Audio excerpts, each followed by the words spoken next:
नमस्कार, मैं हूं धर्मेंद्र कुमार और आप मुझे देख रहे हैं कोचेस डीकेआर यूट्यूब चैनल पे। आज मैं बात करने जा रहा हूं, जो टॉपिक है वह चाइल्ड साइकोलॉजी का है, बच्चों से जुड़ा हुआ टॉपिक है।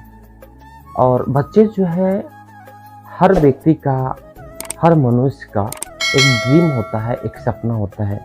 एक माँ का सपना तब पूरा होता है जब उसके गोद भर जाते हैं, और एक पिता का सपना तब पूरा होता है जब वह पिता एक बेटे का या एक बच्चे का बाप बन जाता है। तो आज हम उसी बच्चे की परवरिश के बारे में, उस बच्चे की देखभाल के बारे में और उस बच्चे की केयरिंग के बारे में हम बात कर रहे हैं। हम बात कर रहे हैं एक ऐसे सब्जेक्ट का, जिस सब्जेक्ट पर आज देश में चर्चा करने के लिए बहुत कम ही लोग हैं। ये है चाइल्ड साइकोलॉजी का सब्जेक्ट। आज हम चाइल्ड साइकोलॉजी के उस बिंदु को लेकर के आए हैं जो बिंदु बहुत ज़रूरी है। कहा जाता है कि ईश्वर और बच्चे दोनों एक प्रवृत्ति के होते हैं। ईश्वर जो होते हैं वे और बच्चे जो होते हैं वे दोनों एक प्रवृत्ति के होते हैं। ईश्वर के अंदर में न छल होता है, न कपट होता है, न चोरी होता है, न बेईमानी होता है। ईश्वर जो है वह पाक दिल है, यानी कि पाक साफ है। ठीक उसी तरह से एक छोटा बच्चा जो होता है वह भी पाक साफ होता है, वह भी नेक दिल होता है, वह भी छल कपट चोरी बेईमानी शैतानी दुनिया के किसी भी झंझटों से मुक्त होता है वह बच्चा, एक छोटा बच्चा। और बच्चे जब नाराज होते हैं तो बच्चे की नाराजगी को हम ख़त्म करने के लिए क्या करते हैं? बच्चे जब नाराज होते हैं तो बच्चों के नाराजगी को ख़त्म करने के लिए कौन कौन से उपाय हम करते हैं?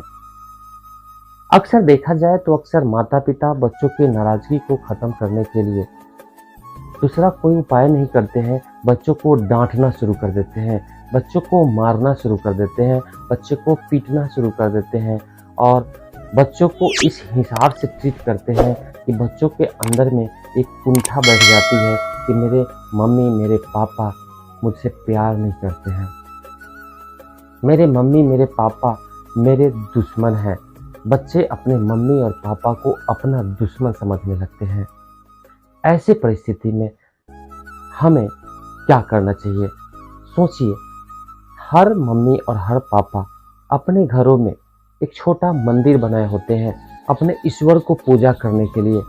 और ईश्वर को पूजा करने से पहले फूल तोड़ते हैं, फूल लाते हैं, फूल चढ़ाते हैं, पाठ करते हैं, यानी कि कुछ किताबें पढ़ते हैं, चाहे हनुमान चालीसा हो, हनुमान जी का पाठ हो, लक्ष्मी जी का पूजा करते हैं तो लक्ष्मी चालीसा पढ़ते हैं। इस तरह से कुछ पाठ करते हैं।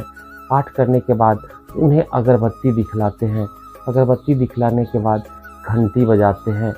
और घंटी बजाने के बाद कभी कभी तो ऐसा देखा जाता है कि बड़े स्तर पर जब पूजा होती है तो ऐसे परिस्थिति में भजन और कीर्तन भी गाया जाता है, तालियां भी बजाई जाती है।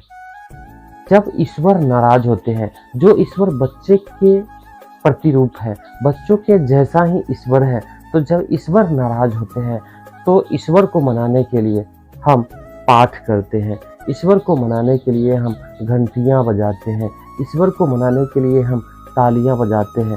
तो इसे समझ जाइए कि ईश्वर जब नाराज होते हैं तो ईश्वर को भी प्रसन्न करने के लिए हमें मनोरंजन की ज़रूरत है, हमें लव की ज़रूरत है, हमें फन की ज़रूरत है। तो क्या ईश्वर के प्रतिरूप बच्चे और बच्चे को मनाने के लिए हमें डांट की ज़रूरत है? अपने बच्चों को भी दीजिए लव, अपने बच्चों को भी दीजिए फन, अपने बच्चों को भी दीजिए एंजॉयमेंट। बच्चे आपके खुश रहेंगे और जिस परिवार में उनके बच्चे खुश होते हैं ना, उस परिवार में साक्षात ईश्वर खुश होते हैं। इसलिए अपने बच्चों को ऐसा ट्रीट कीजिए जैसा ट्रीट आप ईश्वर की भक्ति में करते हैं, भगवान की भक्ति में करते हैं। भगवान को जिस तरह से रिझाते हैं उस तरह से बच्चों को फन दीजिए, बच्चे को एंजॉयमेंट दीजिए। बच्चे को अगर सही सलामत आप फन देंगे, बच्चे को एंजॉयमेंट देंगे, बच्चे को उचित माहौल देंगे, बच्चे आपके हैं और बच्चे आपको अपना माता पिता समझेंगे, आपको अपना दुश्मन नहीं समझेंगे। इसलिए बच्चों को अपना बचपन जीने दीजिए।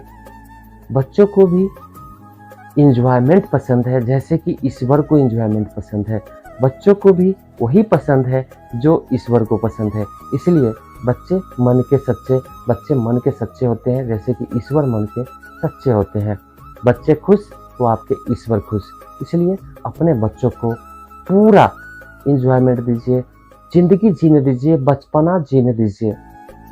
बचपन बार बार लौट करके नहीं आएगा, इसलिए बच्चों को अपना बचपन का पूरा आनंद लेने दीजिए। ये वीडियो कैसी लगी आप हमें कमेंट करके बता सकते हैं। अच्छी लगी तो ज़्यादा से ज़्यादा लोगों तक इसे शेयर कीजिए कि और भी लोग जान पाए कि अपने बच्चे को बचपना कैसे जीने दें।